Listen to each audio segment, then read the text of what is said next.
Welcome, everyone.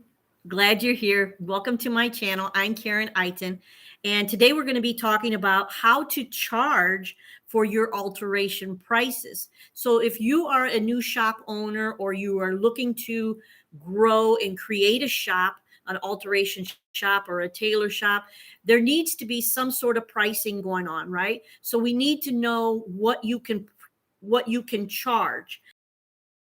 So here's 10 steps that you can start to identify how you could go about charging and setting a price for your alteration shop, right? So we all want to create money. We all want to be able to make the income that we deserve, right?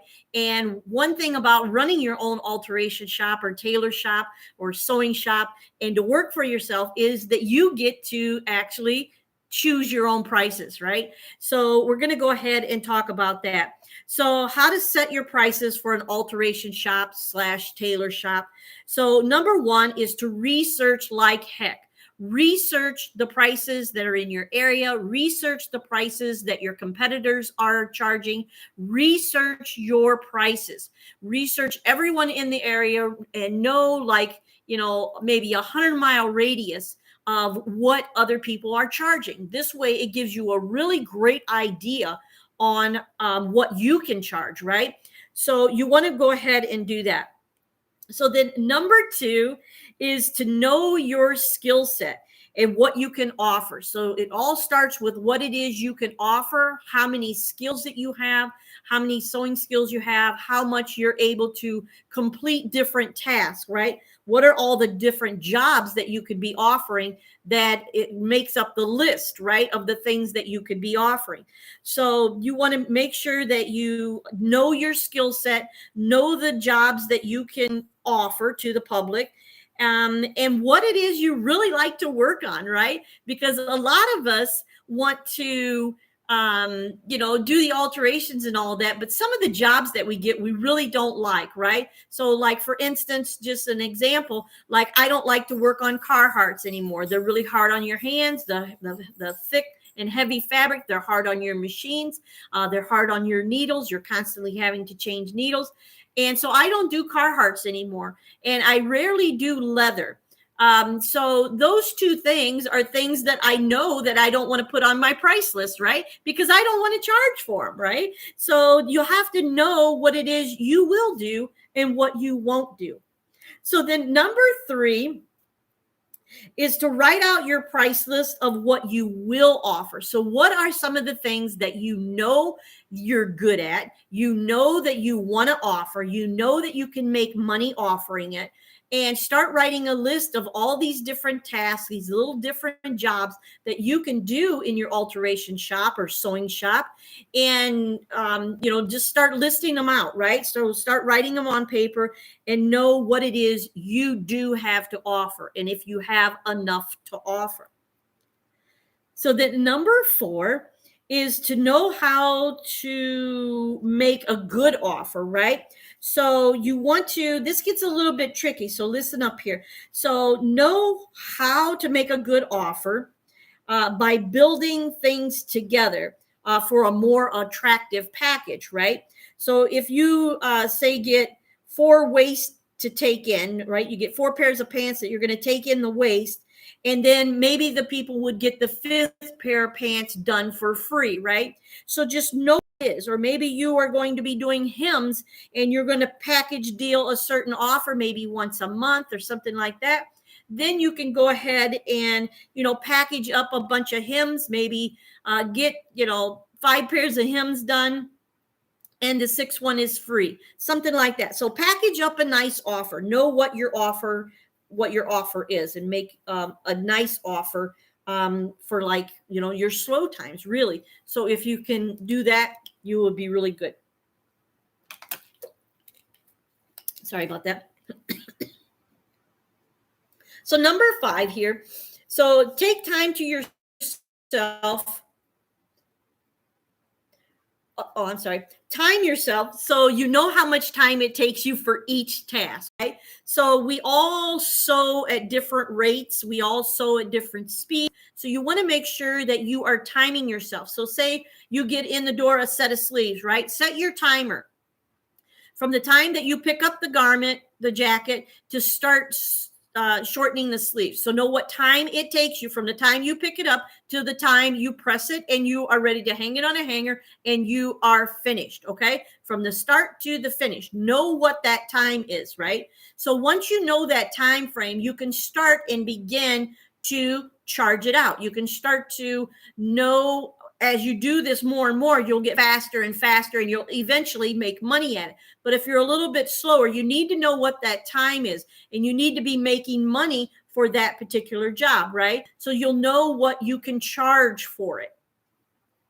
So then once you have the time, then you can, you can really set your own prices. You will know how much you want to make hourly, right? So you can start to get some of these numbers on paper and know what it is you want to charge. So then number 6, thank you so much for watching this far. Give me the thumbs up if you like this video. If you have any questions, you can put them in the comments.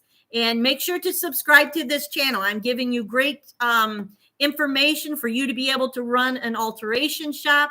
And go ahead and also look in the descriptions. You can also book a call with me. So we're going to go ahead to number 6. So number 6, then you will find out what your hourly charge is. So say you did a set of sleeves and it took you, 45 minutes. So then you set your prices for that sleeve job, whatever the value you want it to be. So say it took 45 minutes of your time, right? So what is your value going to be? How much are you going to charge for 45 minutes of your time doing the expert task, the exploration or tailoring task, and how much are you going to get that? What are you going to charge for that set of sleeves? So will it be $12? Will it be, $20? What is your 45-minute charge for those sleeves? So, and then you'll do each task and each job like that. You'll be able to create a price list that you'll be able to run with, right? So then number 7 is to create a price list on paper. So it's always nice to have a price list that's on a sheet of paper. Either typed out is the best. If you have to handwrite it close to where your cash wrap is, your cash register, or where you it's for your information only, right? It's a guideline that you to price and charge people, right? So you want to make sure that you do that. And then create, know if you plan to take in contracted work, right? So say, like, for instance, I have a price list that's for in my shop, right? I do different alterations than I do for contracted sewing where I go and pick up and deliver, right? So that's a whole separate price sheet that I pick up and deliver for than what I do for people who walk in my door, right?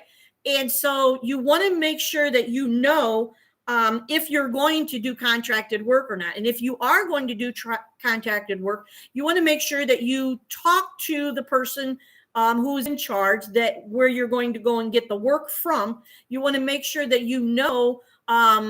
between the two of you, between that owner and you know what you're going to charge for prices. They're okay with the prices that you're going to be charging, right?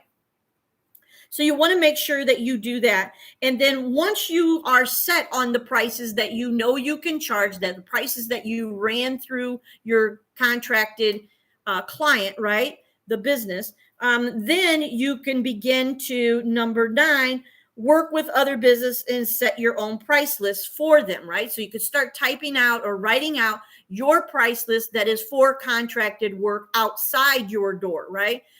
Either they bring it to you, or they bring it to you, or they pick up or you pick up and deliver. Sorry. So either way, somehow it has to get to your location of where you sew, right? So you want to make sure that you have that all planned out. And then number 10 is to create the list for them. So create that list for that other business. And once you create that list for that other business, then it's created for you to start taking in other businesses, right?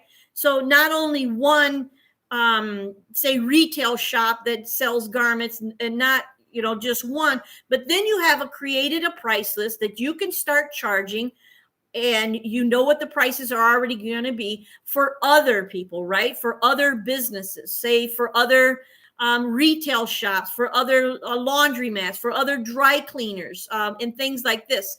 Other people who actually make and sew clothes. Maybe they don't want to do the hemming. Maybe there's some people that you can kind of work with that are designers or something like that. So it doesn't just, have to just stop at retail stores. It can go on and on at different other places that you feel have garments that need altered, right?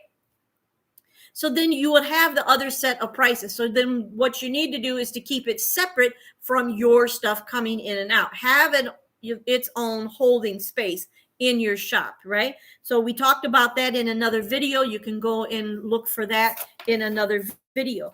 But so that's really, all that I have. But I do want to say to you, you do make your prices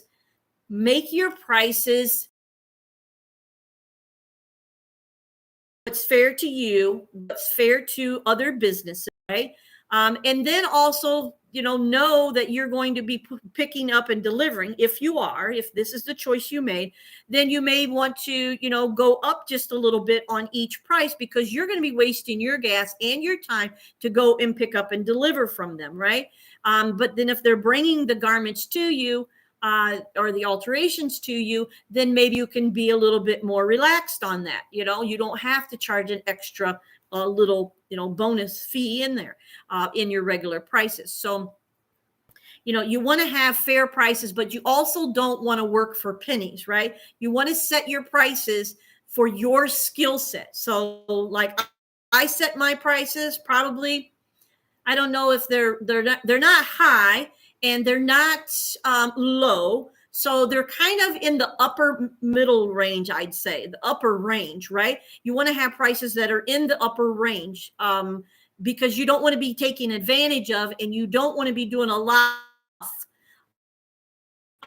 and if you do, so then you can it out accordingly, right? So you just want to be fair about it. You want to be honest about your pricing. You don't want to gouge and take advantage of anybody, because then they will replace you if you're contracted in. You want to be fair, and but you also don't want to be taken advantage of, and you don't want to be working for $5 an hour. Those days are gone. Those days are old, right? So if you're out there charging, say $5 for a hem and $5 for to take in a waist and all that, those days are over. It's time to recreate your pricing and to really know how much time it takes you, and to start getting the income that you deserve. And if you need help with setting your prices, I'd be more than happy to work with you and to help you set your prices that are fair and that are in the market nowadays, and the market will hold, right?